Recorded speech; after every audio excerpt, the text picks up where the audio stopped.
Good evening everyone, this is Poonam Thakur here and welcome back to JK Set Analysis of Public Administration Part Third। आज मैं part third ले आई हूँ इसका, जो मैं JK Set analysis question paper का analysis कर रही हूँ। तो आज के हम फर्स्ट क्वेश्चन पे आते हैं।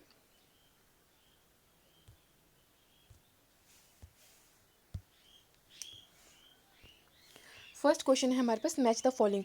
हमने करेक्ट को करेक्ट से मैच करना है। पहला क्वेश्चन है नॉर्थ कोस्ट ट्रेवलियन रिपोर्ट। अब ये जो नॉर्थ कोस्ट ट्रेवलियन रिपोर्ट है ये यूके की रिपोर्ट है और आई थी कब, 1854 में। और ये आई क्यों थी, ये इसको अपॉइंट किया गया था 1853 में। इसने अपनी रिपोर्ट दी थी 1854 में। ये रिपोर्ट आई थी organisation of permanent civil service in Britain के लिए। और इन्हीं की एक रिकमेंडेशन ये भी थी कि जो पेट्रोनेज सिस्टम से हम रिक्रूटमेंट करते हैं इसको अबॉलिश किया जाए। तो एक को एक के साथ मिलाना है हमने। सेकेंड स्टेटमेंट है हमारे पास फुलटन कमेटी की। फुलटन रिपोर्ट भी जो है 1968 में आई थी, ये भी यूके की रिपोर्ट है। और ये जो आई थी ये आई थी एग्जामिन करने के लिए कि ब्रिटिश गवर्नमेंट का जो स्ट्रक्चर है, रिक्रूटमेंट है, ट्रेनिंग है, मैनेजमेंट है होम सिविल सर्विस का, वो कैसा है उसको इम्प्रूवमेंट करने के लिए आई थी। मतलब पहले रेकमेंड किया फिर इम्प्रूवमेंट लाने के लिए थी। तो ये भी होम सिविल सर्विस वाला ही है, बी का बी हो जाएगा। फिर मास्टरमैन कमेटी हमारे पास पॉलिटिकल सिविल सर्विस के लिए ही है। एंड फोर्थ है एशिटन, जो कि 1944 में आई थी और वो ट्रेनिंग ऑफ सिविल सर्वेंट के लिए थी। तो इसका राइट आंसर हमारे पास डी है। समझ आ गया। नेक्स्ट क्वेश्चन है, which of the following are not the feature of British constitution. British constitution का कौन सा फीचर नहीं है। तो सबसे पहले रूल ऑफ लॉ ब्रिटिश का फीचर है। Sovereignty of parliament, parliament supreme है, ये भी फीचर है। तो 1 और 2 को हमने एलिमिनेट करना। 2 गया, 2 गया, 2 गया। वैसे हमारे पास 3 और 4 बचता है, फिर भी पूरा पढ़ लेते हैं। जो जुडिशियल रिव्यू है ये कहाँ का सिस्टम है, यूएसए का। और ये कहाँ कहाँ पर नहीं है, ये यूके और फ्रांस में नहीं है। तो इसलिए 3 और 4 हमारे पास जो है राइट आंसर हो जाएगा। यहाँ पर इसका राइट आंसर 3 और 4 है, यहाँ पे रॉन्ग मार्क किया हुआ है। थर्ड क्वेश्चन हमसे पूछा है, Lokpal has the constitutional status. ठीक है, लोकपाल का क्या कोई कॉन्स्टिट्यूशनल स्टेटस है। लोकपाल तो एक नॉन कॉन्स्टिट्यूशनल बॉडी है। तो इसका हमारे पास असर्शन पहले रॉन्ग हो जाएगा। हम इसको पकड़ के नहीं, सॉरी, हम इसको पढ़ के रीड करके लिंक तो तब क्रिएट करेंगे ना जब हमारे पास कोई एक स्टेटमेंट, जब दोनों स्टेटमेंट करेक्ट होंगी। बट यहाँ पे एक स्टेटमेंट पहले ही इनकरेक्ट है, तो हमारे पास असर्शन रॉन्ग हो जाएगा। इसका राइट आंसर डी है। नेक्स्ट है हमारे पास, which of the following statement are false. हमने फॉल्स स्टेटमेंट बतानी कौन सी है। फर्स्ट है द 19, जो कोविड-19 में ये 19 लगा है ये रेफर करता है ईयर को। तो ये बिल्कुल ठीक है, जो कोविड-19 में 19 है ये रेफर करता है 2019 ईयर को। सेकेंड पूछा है द 19 जो है इन कोविड-19 refer to the 19 symptoms it show. क्या कोई कोविड पॉजिटिव लोग जो हैं उनमें 19 सिम्टम्स होंगे तो ही पता चलेगा कोविड पॉजिटिव है। ये स्टेटमेंट हमारे पास रॉन्ग हो जाती है। ठीक है। थर्ड पूछा है there is a difference between pandemic and epidemic. तो बिल्कुल ठीक है, पेंडेमिक एक हाई लेवल हो जाता है जैसे पूरे इंटरनेशनल लेवल का हो गया था, और एपिडेमिक किसी पर्टिकुलर स्टेट का होता है। ठीक है, किसी स्टेट किसी जगह का एपिडेमिक होता है। तो ये हमारे पास स्टेटमेंट 1 और 3 करेक्ट हैं। हमसे फॉल्स पूछी है। फोर्थ ऑप्शन है कोविड-19 in example of biological diversity, diversity नहीं सॉरी डिजास्टर। कोविड-19 जो एग्जाम्पल है किसकी है, बायोलॉजिकल डिजास्टर की एक एग्जाम्पल है। तो 1, 3 और 4 हमारे पास करेक्ट है।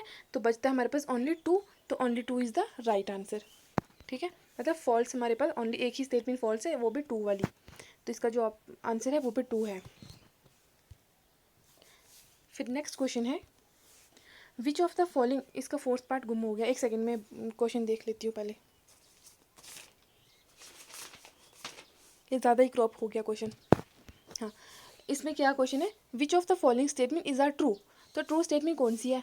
पहला है social worker practice for profit. क्या सोशल वर्कर प्रॉफिट के लिए काम करते हैं। अगर सोशल वर्कर जो है प्रॉफिट के लिए काम करेंगे तो फिर वहाँ पे वो सोशल वर्क कैसा रह जाएगा। तो यहाँ पे ये जो स्टेटमेंट है ये फॉल्स है। सेकेंड है हमारे पास protection of women from domestic violence act came into force in 2007। तो ये 7 में नहीं 2005 में आई थी। तो ये दोनों स्टेटमेंट हमारे पास रॉन्ग है। तो 1 गया, 1 गया, 2 गया, दोनों को रिमूव कर दिया हमने। फोर्थ ऑप्शन में हमारे पास 4 ओनली लिखा है। ठीक है, 4 ओनली हमारे पास ऑप्शन बी में 4 ओनली लिखा हुआ है। तो हमसे ट्रू स्टेटमेंट पूछा, ये दोनों फॉल्स है, 1, 2 फॉल्स है, 1, 2 फॉल्स है। अब हम थर्ड स्टेटमेंट पढ़ेंगे। 21 disability are listed in the right of person with disability act 2016। जो 2019 वाला है, जो 21 डिसेबिलिटी है वो जो एक्ट आया था right of person with disability act 2016 वाला, ये बिल्कुल करेक्ट है। इसमें 21 डिसेबिलिटी को ही फाइंड आउट किया गया है। नेक्स्ट आता है हमारे पास social responsibility the trait of social welfare. तो ये बिल्कुल ठीक है। ये क्या सोशल रिस्पॉन्सिबिलिटी, मतलब एक सोशल की रिस्पॉन्सिबिलिटी क्या है, एक ट्रेट है किसका, सोशल वेलफेयर का, मतलब एक स्पेशलिटी है। तो ये हमारे पास इसका जो राइट आंसर है वो है 3 एंड 4, ये दोनों 3 and 4 is the right answer. Sorry बीच में डिस्टर्बेंस हो गया था, कोई रूम में आ गया था। नेक्स्ट क्वेश्चन है हमारे पास, politics has to do with policy or expression of the state will whereas administration has to do with the execution of this policy. तो ये जो हमारे पास स्टेटमेंट बोली गई है, ये पर्टिकुलर स्टेटमेंट किसकी है, फ्रैंक जे गुडनाउ की स्टेटमेंट है। और उन्होंने ये स्टेटमेंट क्यों बोली थी, जब विल्सन ने कहा था कि डाइकॉटमी होनी चाहिए पॉलिटिक्स एंड एडमिनिस्ट्रेशन के बीच में, मतलब पॉलिटिक्स का काम जो है वो पॉलिसी बनाना है और एडमिनिस्ट्रेशन का काम क्या करना है, उसको एग्जीक्यूट करना है। तो ये विल्सन ने डाइकॉटमी दी थी और उसी डाइकॉटमी पे गुडनाउ ने अपने एक्सप्रेशन दिए थे, अपने जो वर्ड्स को एक्सप्रेस किया था, तो वो इस पर्टिकुलर स्टेटमेंट में एक्सप्रेस किया था। तो इसका जो राइट आंसर है dichotomy between politics and administration.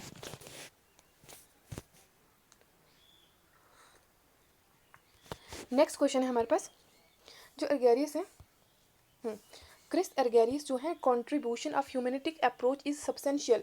जो क्रिस अर्गेरियस की जो एक अप्रोच है, ह्यूमैनिस्टिक अप्रोच है, वो सब्सटेंशियल है। रीज़न क्या दे रखा है कि उन्होंने कॉन्सेप्ट दिया था जॉब इनरिचमेंट का। सबसे पहले असर्शन तो ठीक है, लेकिन रीज़न क्यों रॉन्ग है, क्योंकि जॉब इनरिचमेंट का कॉन्सेप्ट जो है वो हर्जबर्ग ने दिया था। तो ये स्टेटमेंट हमारे पास रॉन्ग हो जाती है।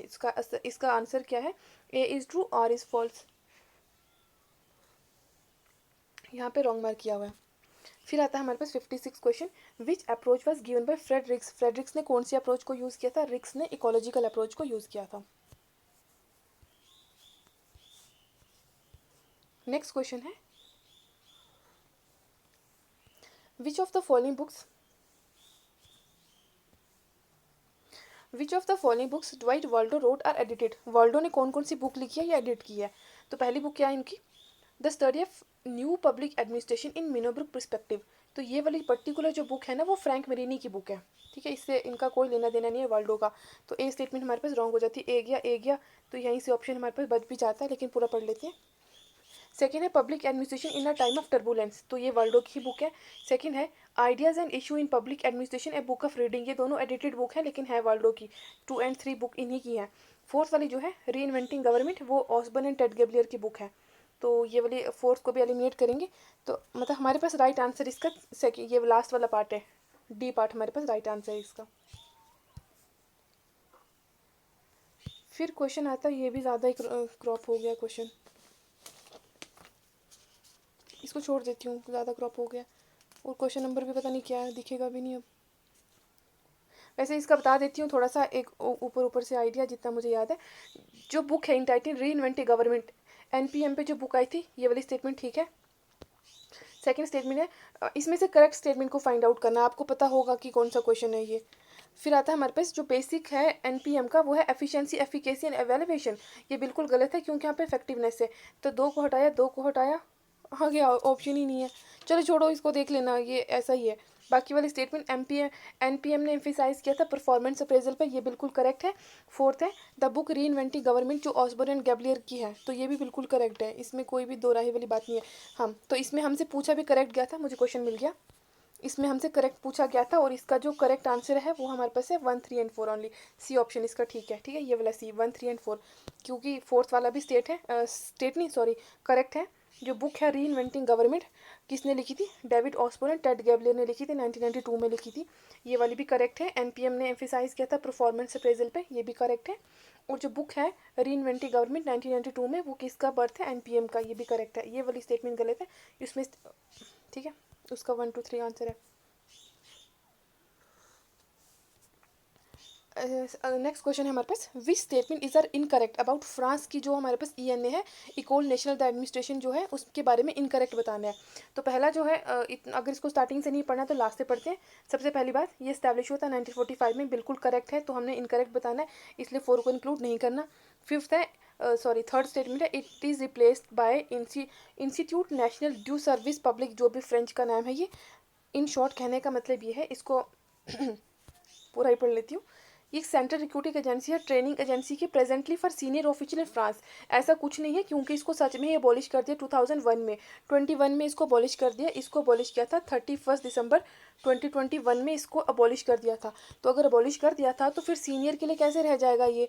तो हमसे पूछा भी इनकरेक्ट है, तो 1 वाली हमारी इनकरेक्ट स्टेटमेंट है, ठीक है। ओनली 1 इसका जो है वो राइट आंसर है, क्योंकि अबॉलिश किया था इसको 21 में, और अबॉलिश करके रिप्लेस करके इसको क्या नाम रखा था? Institute national due service public वाला INSP नाम रखा था। और थर्ड है, इसको स्टैब्लिश किया था 1945 में। 2, 3 एंड 4 हमारे पास करेक्ट स्टेटमेंट है। तो इनकरेक्ट फाइंड करनी है, और इनकरेक्ट एक ही स्टेटमेंट है, वो है ओनली 1, यहाँ पे रॉन्ग मार्क किया हुआ है। नेक्स्ट क्वेश्चन है हमारे पास, टाइप्स ऑफ अथॉरिटी जो मैक्स वेबर ने दी थी। इन्होंने दिया था ट्रेडिशनल अथॉरिटी, प्रिज्मेटिक अथॉरिटी और लीगल अथॉरिटी दिया था। ये डिसफंक्शनल अथॉरिटी नहीं दिया हुआ। इसका जो राइट आंसर है वो है 1, 2 एंड 4 ओनली।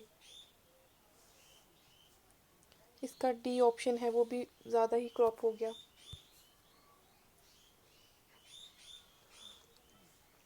नेक्स्ट क्वेश्चन है हमारे पास, जॉर्ज अल्टन मेयो की कौन सी बुक है? अल्टन मेयो की बुक है the human problem of industrial civilisation, 1933 के अराउंड लिखी थी शायद, याद नहीं है मेरे को डेट। उर्विक की कौन सी बुक है? द मैनेजमेंट ऑफ टुमारो, 1933 में ये बुक लिखी थी।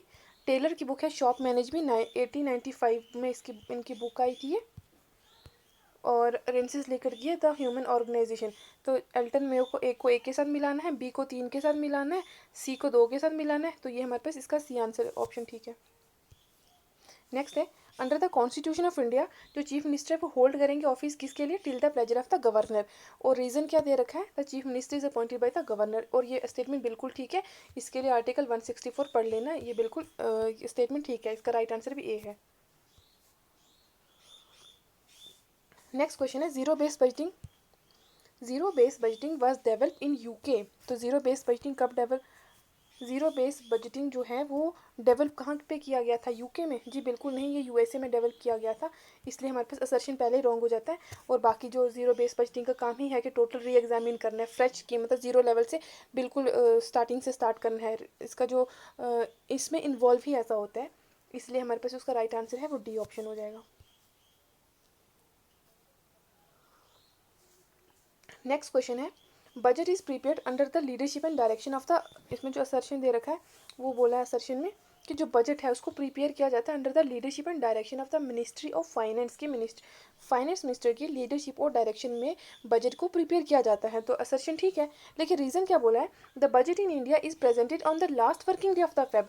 तो last working day of the Feb नहीं है, ये first working day of the first day of the Feb में इसको क्या किया जाता है? इंट्रोड्यूस किया जाता है, बजट को प्रेजेंट किया जाता है, ठीक है। फर्स्ट फेब को प्रेजेंट किया जाता है, इसलिए हमारे पास जो है वो रीज़न फॉल्स हो जाएगा। इसका ऑप्शन सी आंसर सही है, सी, क्योंकि इसमें असर्शन करेक्ट और रीज़न फॉल्स है। नेक्स्ट क्वेश्चन क्या है? ये फिर से आधा हो गया उस दिन की तरह। ये जो मेरा फर्स्ट लेक्चर है,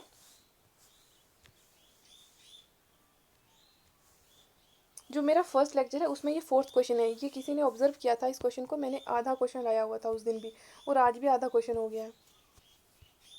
आधा क्वेश्चन ये है, पूछा है which of the following element of public policy implementation में क्या करेक्ट है और किस किस की ज़रूरत होती है पब्लिक पॉलिसी इंप्लीमेंटेशन में? तो एलोकेशन ऑफ पर्सोनल, ठीक है, मैन पावर मैनेजमेंट की तो ज़रूरत होती है, पर्सोनल की भी ज़रूरत होती है।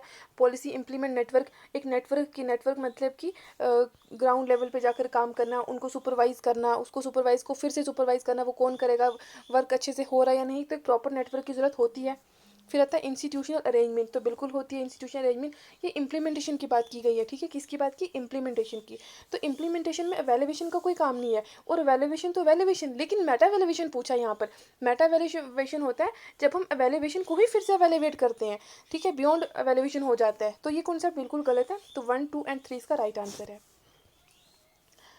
अगर वीडियो अच्छी लगी हो तो मेरे चैनल को लाइक, शेयर और सब्सक्राइब ज़रूर कीजिए। और जो न्यू मेंबर ऐड हुए हैं 2-3 दिनों में, उनका बहुत बहुत हार्दिक स्वागत है मेरे चैनल पे। और आप लोग भी कुछ सजेशन दे सकते हैं कि मुझे किस टॉपिक पे वीडियो बनानी है या किस पे नहीं, अपना फीडबैक आप दे सकते हैं। तो अगर वीडियो अच्छा लगा हो तो लाइक, शेयर और सब्सक्राइब ज़रूर कीजिए। Thank you for watching.